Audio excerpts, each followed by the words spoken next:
sampai tergeletak, sebab Tuhan menopang tangannya.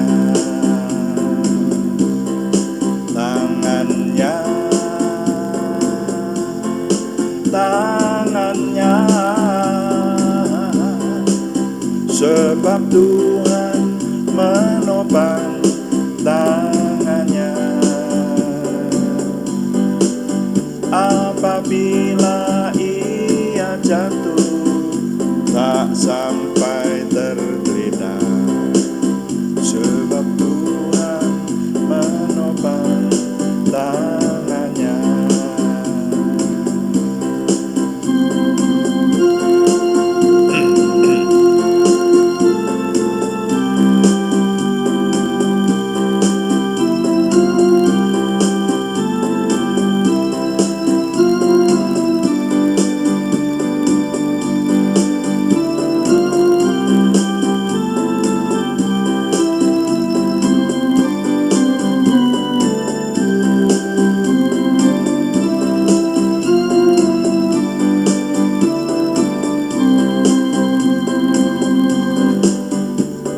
Tuhan menetapkan langkah-langkah orang yang hidupnya berkenan kepadanya. Apabila aku jatuh, tak sampai tergeletak, sebab Tuhan menopang tanganku.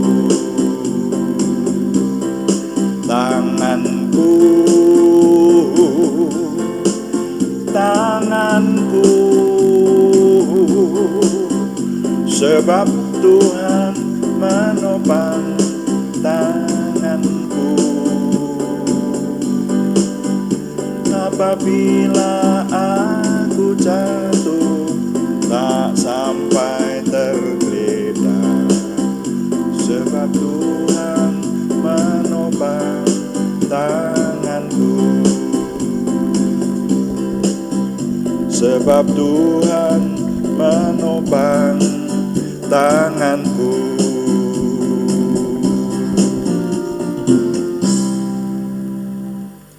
Bapa, kami mengucap syukur untuk malam hari ini. Tuhan memberkati kami dengan doa malam. Kami menyerahkan segala yang kami kerjakan dalam doa malam ini, baik ketika kami menyembah, memuliakan Tuhan, ketika kami merenungkan firman-Mu, maupun kami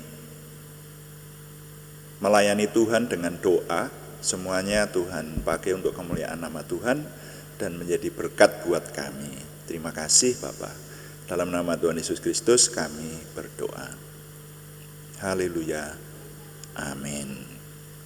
Selamat malam Bapak Ibu, saudara sekalian yang sudah bersama dengan kita di sini dalam doa malam hari ini. Doa malam melalui online ini diadakan secara iman Kristiani dengan dasar keyakinan kepada Tuhan Yesus Kristus, Yeshua HaMasyiah, Juru Selamat dunia, Isa alaihi salam, Imam Besar Agung kami. Dan firman Tuhan yang didokumentasikan dalam kitab suci Perjanjian Lama serta Perjanjian Baru menjadi pegangan kami, menjadi pegangan kita sekalian. Saudara, saya ingin mengingatkan bahwa doa malam itu berbeda dengan doa pagi.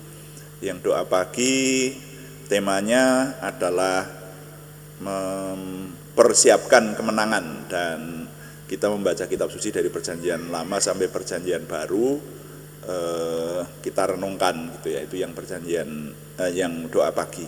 Tapi kalau yang doa malam sebetulnya kita tujukan juga untuk menjawab pertanyaan. Makanya kalau saudara yang memiliki pertanyaan, silahkan dikirimkan kepada kami, yang kami bisa menjawab nanti kami akan menjawab dalam doa malam. Jadi menjadi tema dalam doa malam kita. Dan juga doa malam seringkali kita tujukan juga untuk merenungkan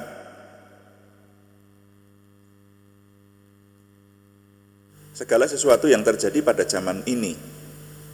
Jadi kalau kita mendapati ada peristiwa yang cukup menonjol terjadi di dunia atau di sekitar kita pada zaman ini, maka itu kita cermati dan kita tinjau dari sisi firman Tuhan, supaya hal tersebut menjadi bahan pelajaran buat kita berlaku benar di hadapan Tuhan dan tidak bersalah di hadapan Tuhan.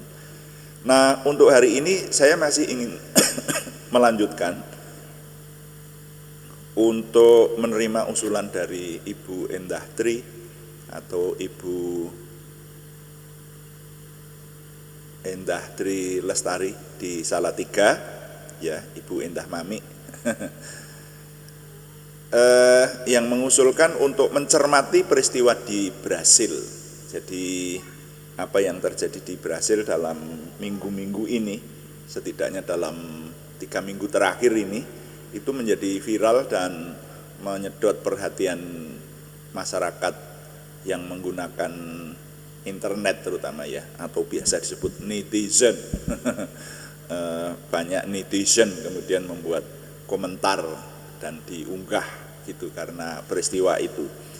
Nah, terlebih dahulu mari kita baca firman Tuhan dari Keluaran pasal 20 ayat yang ke-7.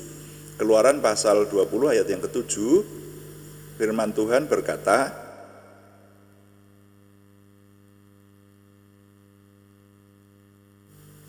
"Janganlah menyebut nama Tuhan Allahmu dengan sembarangan, sebab Tuhan akan memandang bersalah orang yang menyebut namanya dengan sembarangan." Jangan menyebut nama Tuhan Allahmu dengan sembarangan, sebab Tuhan akan memandang bersalah orang yang menyebut namanya dengan sembarangan.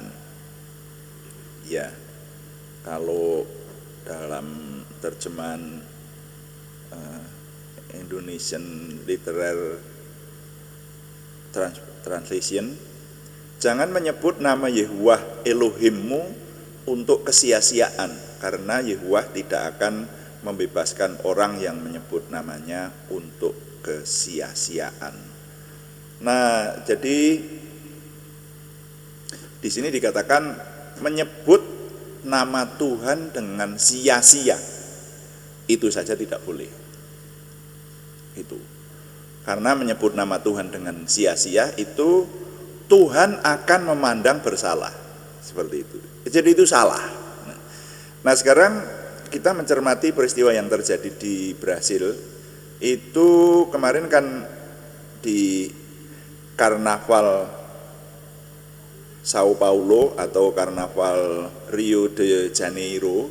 Jadi itu ada dua karnaval di sana di 2 kota besar itu, saudara, di Brasil. Dan ini karnaval ini sudah masuk dalam Guinness Book of Record. Jadi karnaval besar ini, karnaval tingkat internasional, saudara.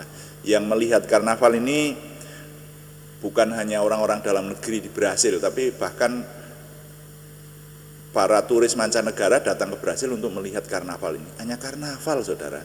Karnaval itu kan arak-arakan yang menampilkan sesuatu itulah. Seperti kalau kita di Indonesia ada karnaval 17-an itu, ya, lalu menampilkan segala macam budaya dan hasil bumi dan prestasi gitu. Nah, ini karnaval tahunan yang diadakan di Brasil ini, karnaval Rio de Janeiro ini. Nah, biasanya ini diadakan menjelang Paskah karena Brasil adalah negara Katolik, saudaranya. Jadi mayoritas penduduknya beragama Katolik. Dan untuk tahun 2023 ini diadakan mulai tanggal 11 Februari itu di Sao Paulo, kemudian mulai tanggal 20 Februari diadakan di Rio de Janeiro. Nah, yang tahun ini menjadi viral adalah bahwa dalam karnaval tersebut ditampilkan penggambaran soal iblis.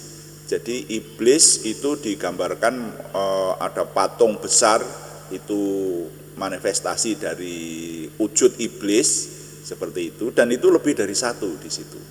Nah, jadi ini yang menjadi pertanyaan banyak orang, kok menampilkan kok iblis gitu. Jadi perwujudan dari rajanya setan kan seperti itu.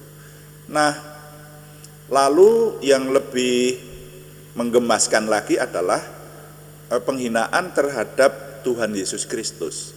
Jadi di situ ada seorang yang berpakaian seperti Tuhan Yesus Kristus dan ada orang-orang yang berpakaian seperti iblis, begitu, penggambaran iblis. Kemudian digambarkan di situ bahwa Tuhan Yesus Kristus itu disiksa oleh iblis, diinjak-injak, dipukul, diseret-seret seperti itu.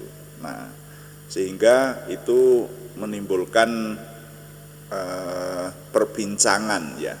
Nah, memang kemarin sudah kita renungkan bahwa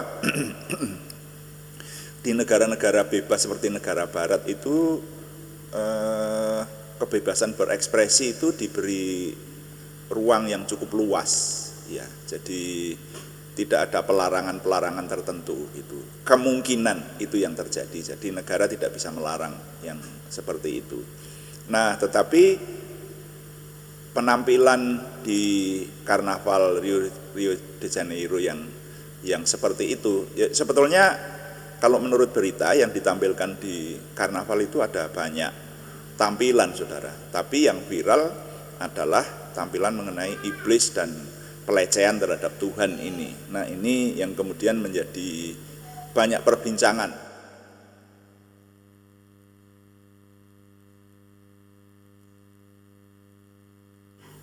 Nah, saudara-saudara sekalian, yang menjadi pertanyaan adalah bahwa di karnaval yang bergengsi semacam itu kok ditampilkan hal semacam itu. Nah, jawabannya mungkin ini tafsiran saya. Karena di negara barat kebebasan sedemikian rupa dan juga kemungkinan temanya tahun ini memang yang berkaitan dengan okultisme sehingga terjadi semacam itu. Nah, tetapi peristiwa berikutnya yang kemudian menjadi banyak pembahasan itu adalah bahwa acara karnaval itu belum selesai ya. Kalau tidak salah ingat tanggal 21-nya, tanggal 21 Februari terjadi bencana besar di Brasil. Nah, itu loh. Jadi di seputaran Sao Paulo itu kemudian terjadi angin ribut, banjir besar melanda kota, sampai digambarkan mobil-mobil, ada puluhan mobil yang terbawa banjir, ada kotoran-kotoran yang dibawa banjir, saudara-saudara, dan bahkan ada yang sampai meninggal. Jadi ini bencana besar, saudara, ada angin ribut, ada hujan deras.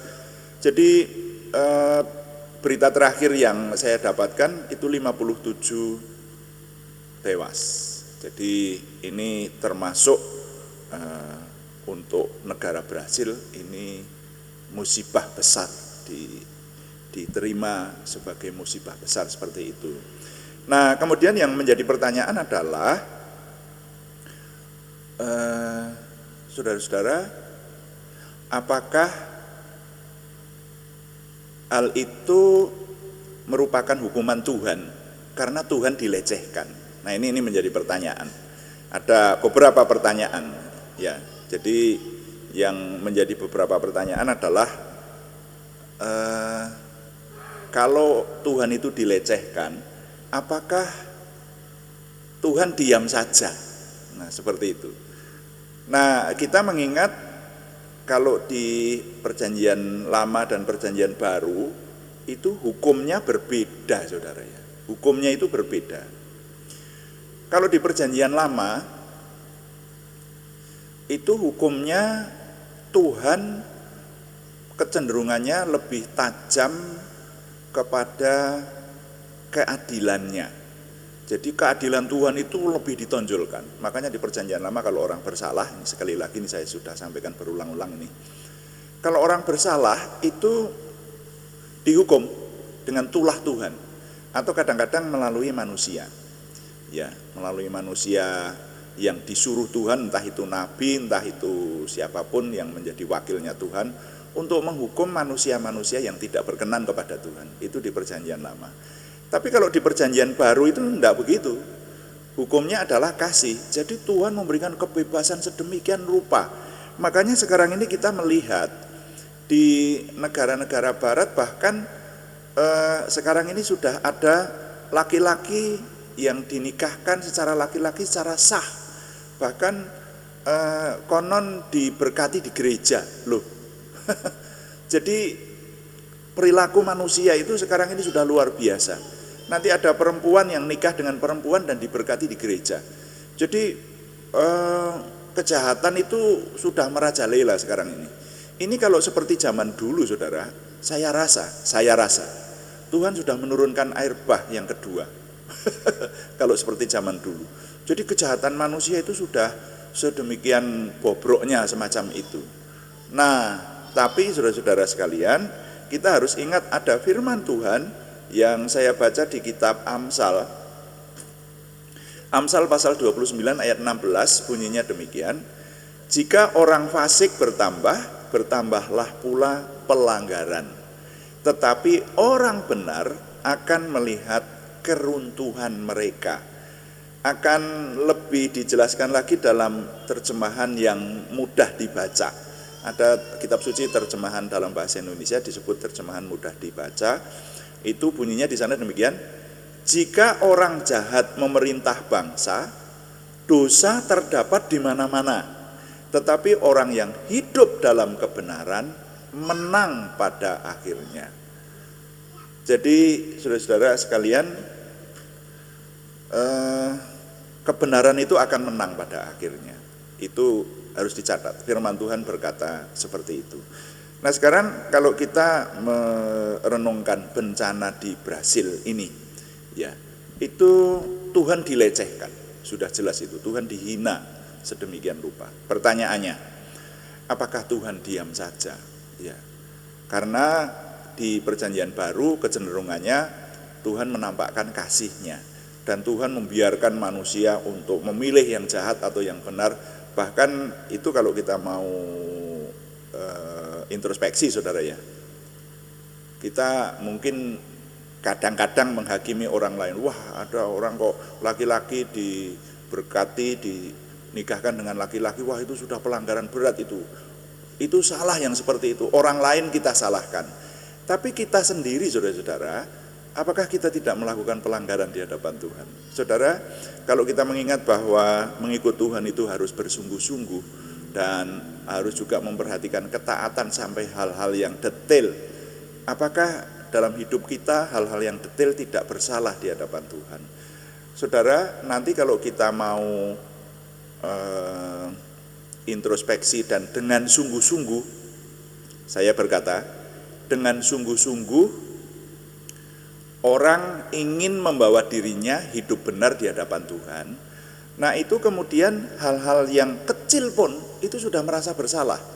Kita berdusta kecil kepada sesama kita sudah merasa bersalah. Kita mengubah kwitansi gitu aja untuk keuntungan kita, itu sudah merasa bersalah.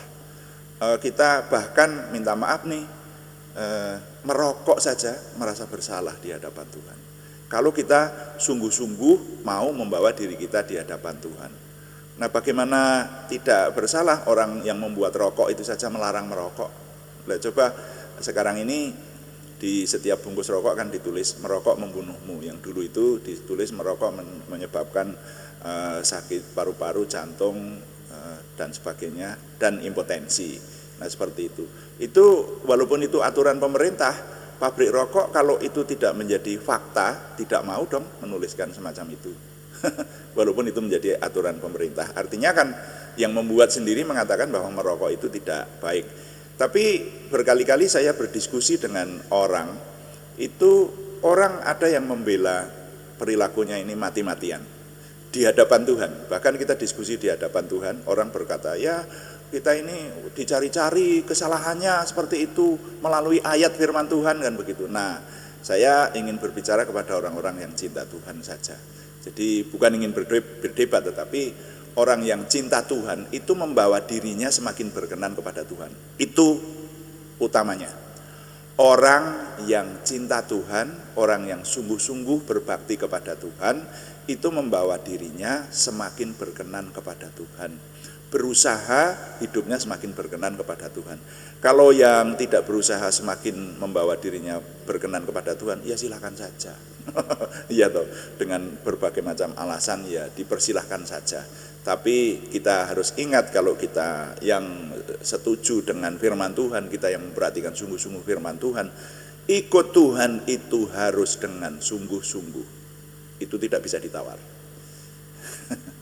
Jadi kalau ikut Tuhan dengan semau gue, ikut Tuhan dengan setengah-setengah, ikut Tuhan dengan sembarangan, bisa kehilangan keselamatan. Saya bisa mempertanggungjawabkan ucapan saya ini, saudaranya.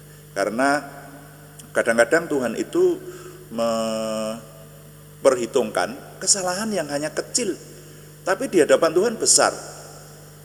Nah, kalau dipikir-pikir, Adam dan Hawa itu, sekali lagi ini juga sudah berkali-kali saya sampaikan, Adam dan Hawa itu kesalahannya apa? Kan makan buah toh.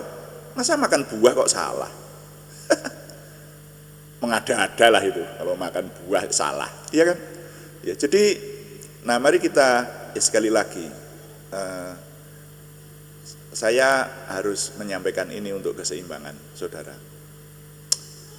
Kita ini masih hidup dengan kedagingan. Dan kedagingan kita ini membawa kita untuk mencari hal-hal yang enak, yang nyaman, yang nikmat menurut kedagingan.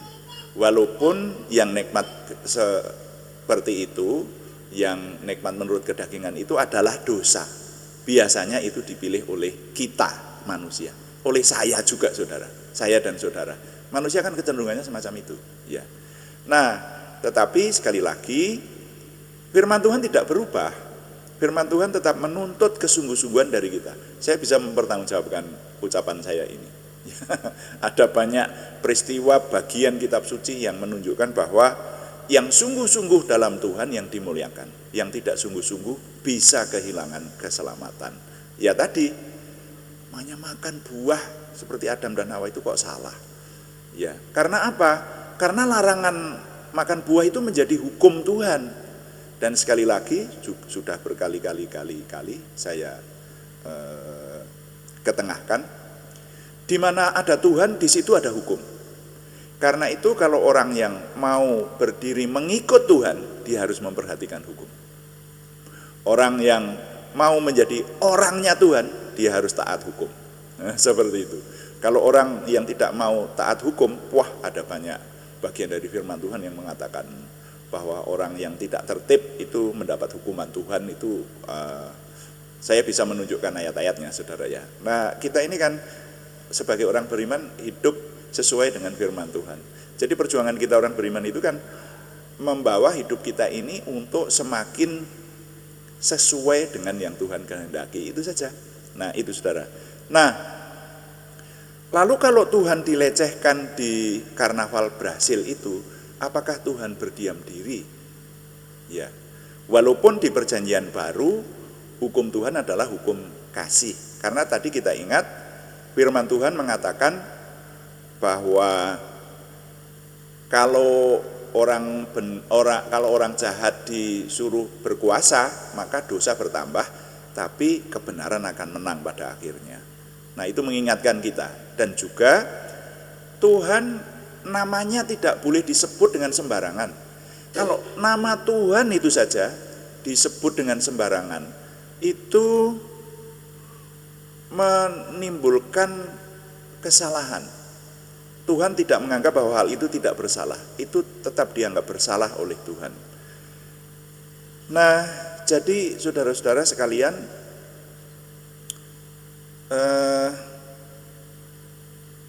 ini yang perlu kita renungkan lebih dalam lagi. Karena di perjanjian baru kita ingat, Tuhan juga mengingatkan kita di kitab suci melalui, sekali lagi, peristiwa Ananias dan Safira. Walaupun di perjanjian baru itu hukumnya adalah hukum kasih, tapi ternyata Ananias dan Safira juga dihukum Tuhan. Nah, jadi yang seperti ini mari kita ingat, mencermati peristiwa yang terjadi di Brasil ini. Makanya judul renungan malam hari ini adalah bencana di Brasil, apakah teguran Tuhan, pakai tanda tanya. Judulnya saya buat seperti itu. Bencana di Brasil, apakah teguran Tuhan. Nah, kita tidak bisa memandang ini hanya dari sisi sains, dari sisi ilmu pengetahuan, tetapi juga harus dari sisi teologis.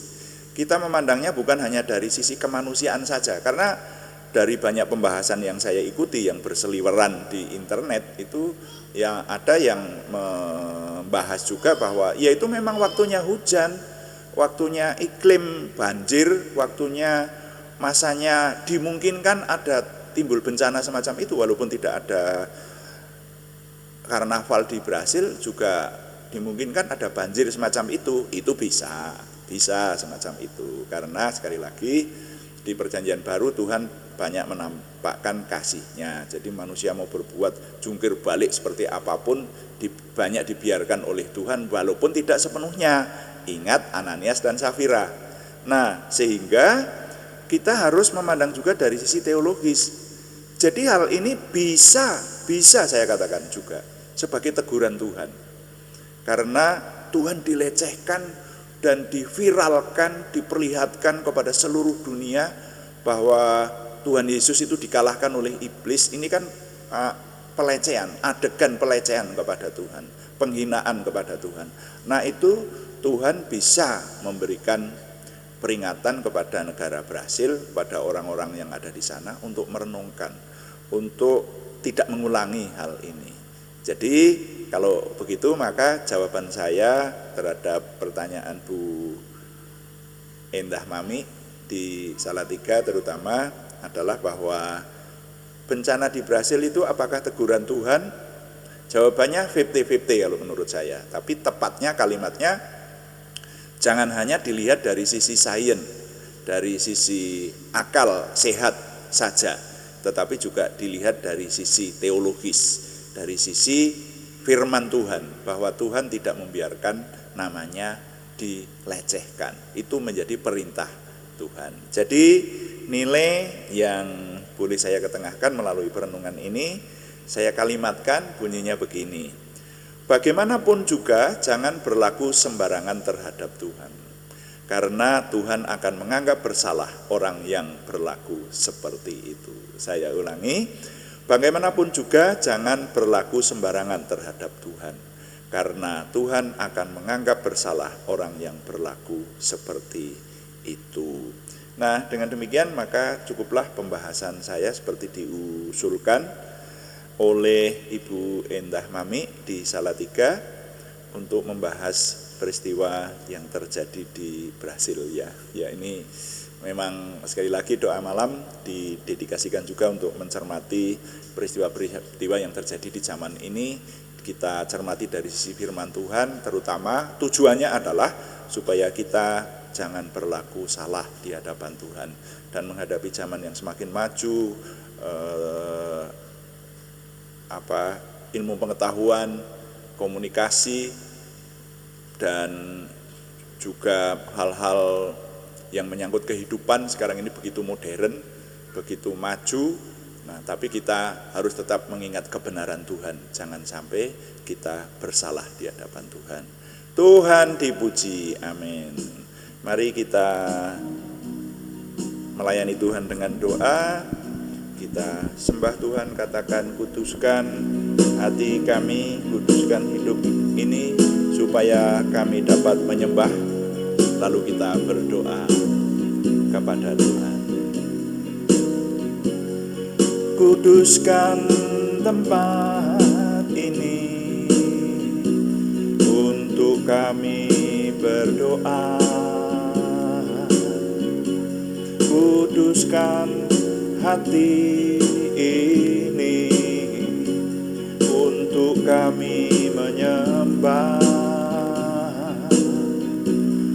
Biar segala perkara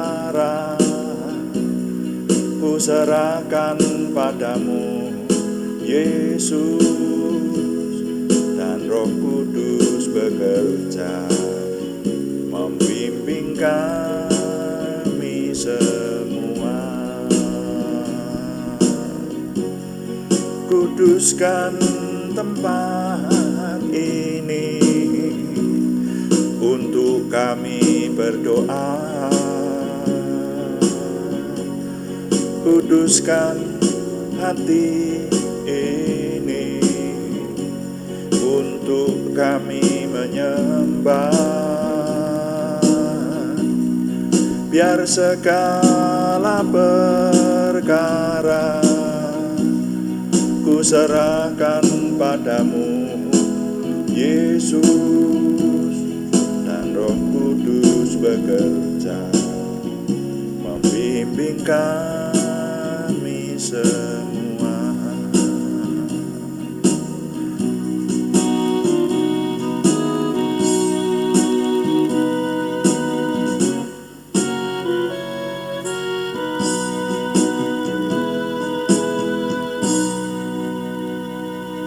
Bapa di surga yang kami kenal, dalam nama Tuhan Yesus Kristus kami tetap mengucap syukur. Tidak henti-hentinya kami berterima kasih kepada Tuhan untuk semua yang Tuhan anugerahkan kepada kami. Juga ketika kami merenungkan firman-Mu malam hari ini, mencermati peristiwa-peristiwa yang terjadi di sekitar kami pada zaman ini. Dan biarlah Tuhan terus membawa kami semakin memiliki hikmat ilahi. Kami semakin bijaksana, kebijaksanaan yang dari Tuhan yang disebut hikmat itu, sehingga hidup kami semakin berkenan kepada Tuhan.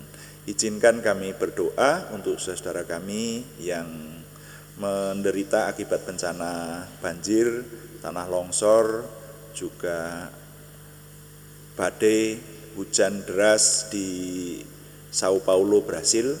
Kami berdoa untuk saudara-saudara kami yang di sana yang menjadi korban akan bencana alam ini. Mohon Tuhan ingat, Tuhan mengampuni kami semua ya Tuhan, ketika kami mengadakan perilaku yang salah di hadapan Tuhan. Tuhan mengampuni kami, membersihkan kami, dan terima kasih Tuhan mendidik kami untuk kami hidup lebih baik di hadapan-Mu. Tetapi orang-orang yang kehilangan keluarganya di Brasil, orang-orang yang sedang dirawat di rumah sakit sekarang ini, mohon Tuhan menolong, Tuhan segera memberikan pemulihan. Terima kasih Bapak, dan berikan kesadaran kepada kami semua supaya kami tidak berlaku sembarangan di hadapan Tuhan. Karena perlakuan sembarangan di hadapan Tuhan tidak dianggap tidak bersalah di hadapan Tuhan. Tetapi perlakuan seperti itu bersalah di hadapan Tuhan. Ampuni kami semua ya Tuhan. Dan sekarang kami berdoa syafaat juga untuk bangsa dan negara kami. Mohon Tuhan yang memberikan ketentraman kepada bangsa dan negara kami, kedamaian, utuh, selamat, nyaman, dan Tuhan memberkati pemerintahan kami serta seluruh rakyat, sehingga kami bersama-sama membina damai sejahtera buat bangsa dan negara ini. Juga kota-kota di mana kami tinggal, kota-kota di mana kami tinggal di tempat yang berbeda, tetapi kami mohon Tuhan tetap memberikan kepada kami kedamaian yang dari Tuhan. Terima kasih Bapa di surga. Sekarang izinkan kami berdoa untuk saudara kami yang membutuhkan kesembuhan dari Tuhan, yang dalam minggu ini masih harus kami persembahkan dalam doa. Saudara kami ini ada anak yang kami doakan terus supaya bertumbuh sesuai dengan yang diharapkan. Ada yang menderita pembengkakan di beberapa bagian tubuh, ada yang sudah cukup usia, ada yang sedang menyelesaikan mengatasi batu ginjal dengan tindakan-tindakan kesehatan tertentu. Ada yang stroke, ada yang beberapa kali mengalami kemoterapi. Kami tahu bahwa nama-nama ini sedang memiliki pergumulan yang berat mengenai kesehatan di hadapan Tuhan. Karena itu kami berseru dalam nama Tuhan Yesus Kristus, Yeshua HaMasyiah, Tuhan memberikan kesempurnaan kesembuhan kepada saudara-saudara kami Arni Setiawati, saudara kami Budi Suswanti, saudara kami Yohanes Sutarman, saudara kami Kinan, saudara kami Kaila, semuanya di Purwodadi, saudara kami anak Alek Yohanowibowo di Salatiga, saudara kami Siti Rondia, saudara kami Cahyani Bagiowati di Semarang, saudara kami Tumbur Paruhum Nainggolan di Kudus, bahkan juga nama-nama yang belum kami sebutkan lagi tetapi yang mengharapkan kesembuhan dari Tuhan bersama kami, maka Tuhan dalam nama Tuhan Yesus Kristus yang memberikan kesempurnaan kesembuhan. Terima kasih Tuhan, kami juga berdoa untuk pergumulan yang lain selain kesembuhan, yaitu pergumulan dari saudara kami Yohana Asri Sabtorini di Kediri dan saudara kami Warsiti di Purwodadi. Kami mohon Tuhan memberikan jawaban doa terobosan baru, keberhasilan sehingga pertolongan Tuhan nyata buat kami. Terima kasih Tuhan, setiap hari kami boleh menyelesaikan pekerjaan kami, baik pekerjaan keseharian, juga pelayanan onsite maupun online. Kami mohon Tuhan yang memberkati sehingga kami dapat kami mempersembahkan prestasi yang baik untuk kemuliaan nama Tuhan, prestasi yang sempurna menuju kepada kesempurnaan Tuhan sendiri. Terima kasih Bapa, kami mengucap syukur setiap hari Tuhan memberikan kepada kami. Dengan ini kami semakin mengenal Tuhan, semakin memiliki percaya diri bersama Tuhan, antusiasme, optimisme, semangat dan bergairah menyambut masa depan kami untuk menang bersama dengan Tuhan. Terima kasih Bapa, kami mohon Tuhan yang menyempurnakan doa kami oleh pertolongan dan pimpinan Roh Kudus. Semuanya kami persembahkan dengan mantap percaya dalam nama Tuhan Yesus Kristus Juru Selamat kami. Haleluya. Amin. Demikian doa malam hari ini saudara-saudara sekalian, dan kami tetap mengingatkan bahwa doa malam diadakan setiap jam 6 atau jam 18 waktu Indonesia Barat. Juga ada doa pagi yang diadakan setiap jam 5 pagi hari Senin sampai dengan hari Sabtu, yang doa pagi temanya berbeda, yaitu membaca seluruh isi kitab suci sambil merenungkannya. Karena itu saudara-saudara yang setia mengikuti doa pagi melalui channel ini akan menyelesaikan membaca kitab suci secara keseluruhan. Puji Tuhan. Dan terima kasih kepada semua yang sudah mendukung. Kami tetap mengharapkan dukungan Anda, setidaknya dukungan doa. Juga terima kasih yang belum memberikan subscribe, berkenan memberikan subscribe, like, komen, dan share, bagikan kepada teman-teman lain sehingga lebih banyak lagi yang diberkati bersama dengan kita. Selamat malam, Tuhan memberkati. Amin.